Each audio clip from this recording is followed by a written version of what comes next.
Well, hello there, everyone. Once again, sorry about the AC. I'll turn it down in a second. So, it is 7:30. I'm leaving work, finally. This is one thing about working in pizza that just sucks. Like, we're so slow all day. I was scheduled to leave at 6, then we got busy. So I helped that in-store for a while. I took a couple more deliveries, and I am still leaving with less than $20. So that happened. Anyway, that's not really, I'm just bitching. That's not really the theme that I wanted to discuss today. The thing I wanted to discuss today is video games. I know I talk about video games all the time, but I want to talk some more about video games. And I want to talk about the games that, like, a lot of us sort of know and love, but that never got sequels or that didn't get enough sequels. Even though, in some cases, these games were like critically acclaimed and they sold well.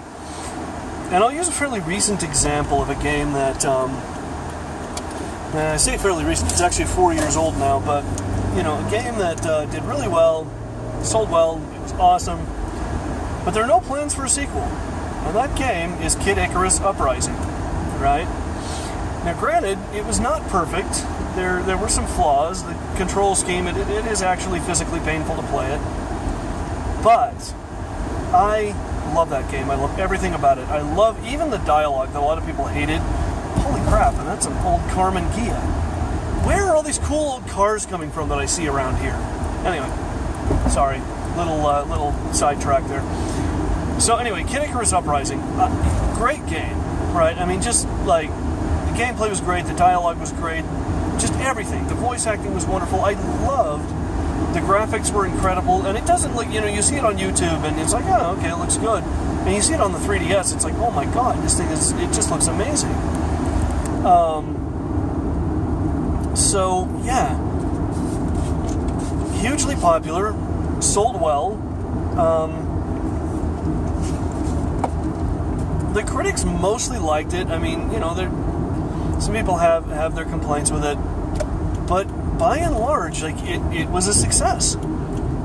And you think when you have something like that, where it's like, oh, you know, we just crank out one of these every couple of years, and we'll make our money back and then some, you would do it, right? I mean, you would think that's how that works, but they don't, and it's kind of baffling to me. As they've said, like, no, we're not planning on doing a Kid Icarus sequel.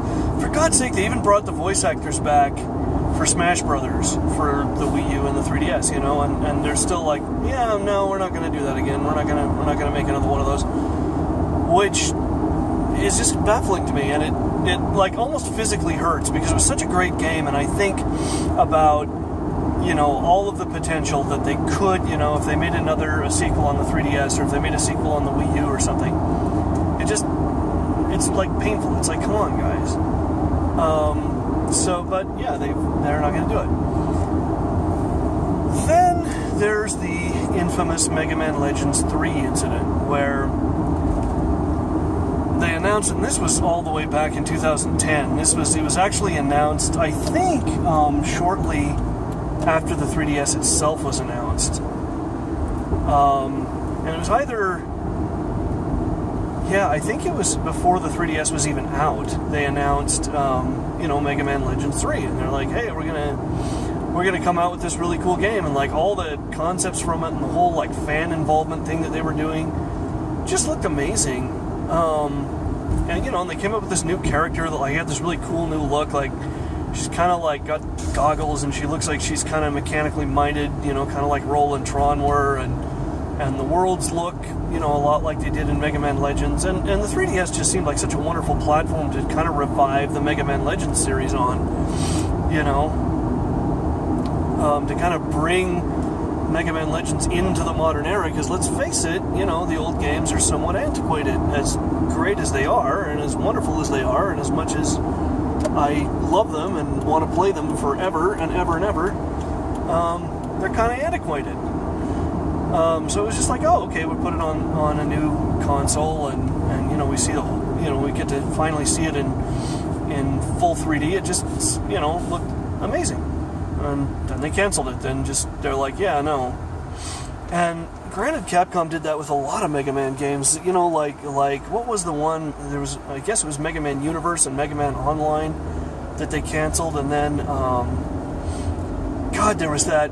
Nobody even knew about it at the time, but it came out later. That Mega Man X first-person shooter that was the same team that did Metroid Prime, and that thing just looked incredible. It just looked incredible, and I like the idea. It's risky, but when you take a franchise like Mega Man, you know, like an old franchise everybody knows, and you change it up like that, because the Mega Man X first-person shooter that they were working on looked nothing like what you know of a Mega Man game. It looked a lot like Metroid Prime, honestly, and it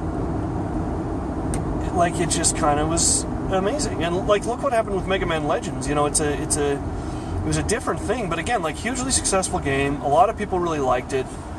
You know, the critics said, like, yeah, this game is amazing. And for some reason, like, they did Mega Man Legends, they did Misadventures of Tron Bonne, they did Mega Man Legends 2, and then they just stopped. And they're just like, yeah, okay, enough of that. And it just seemed like such a bizarre decision. Like, even at the time, you know, I remember when it got to be like 2004, 2005, it's like, when the hell are we going to get Mega Man Legends 3? This is insane, you know? Especially in, like, you know, the PS2 came out, and it's like, oh, and Mega Man X Command Mission, when I saw that, it's like, oh, yeah, you know, this is incredible. Like, they could do this kind of cel-shaded look with Mega Man Legends. It would just be amazing. But, nah, they didn't, no, didn't happen. So, yeah, it was really disappointing. And a third game, and this one's a little more obscure, but a third game that I thought deserves, at the very least, a sequel, and maybe even a remake on modern consoles. And, Jesus, right now I'd settle for a release of the original on Virtual Console, was the Guardian Legend on the old NES. The Guardian Legend was really a neat game. Again, not perfect, it's not without its flaws, but it was a really great game. It had this massive map, you know, and like as you went through, you would unlock new areas, and you'd have to go explore these new areas, and then you'd unlock another area, and you'd have to go explore that one. It was kind of linear in that way, and until you kind of knew what you were doing, you had to do a little like pissing around and exploring, and like, oh, you know, trying to find upgrades and weapons and stuff. But it was a really kind of fun game, and you know, there was all these maps to explore, and it was a top-down kind of a thing. So like, part of the game you're walking around and you got these guns you're using and everything, and then the other part of the game you're flying.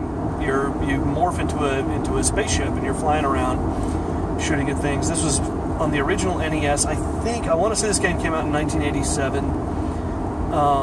Like 86, 87, 88, somewhere in there. So it was a really big, you know, it took a long time to go through, especially for a game made in that era. You know, it was like, wow, this really is time consuming, which kind of made it wonderful, because you kind of, you know, that you started to feel like, oh, I'm getting ripped off unless I'm getting a game that's really going to take some time. But yeah, it was just such a great, I loved it. I just played it over and over and over again. And, like, they never made a sequel.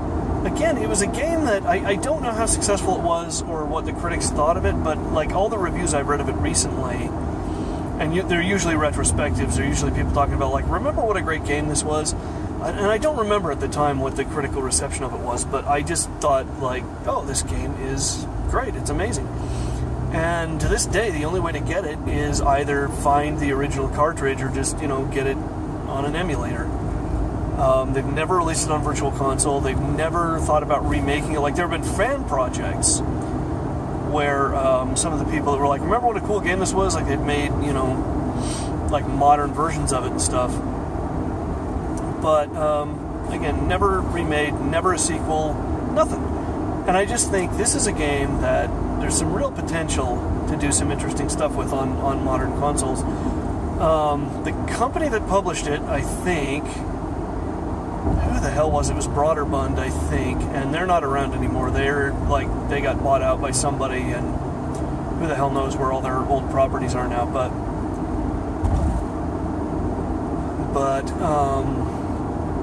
yeah, so it's just kind of, it'd be an interesting thing to see. And there's not a lot of old, those old point-and-click games. Some of those could be kind of fun, and you don't see a lot of those.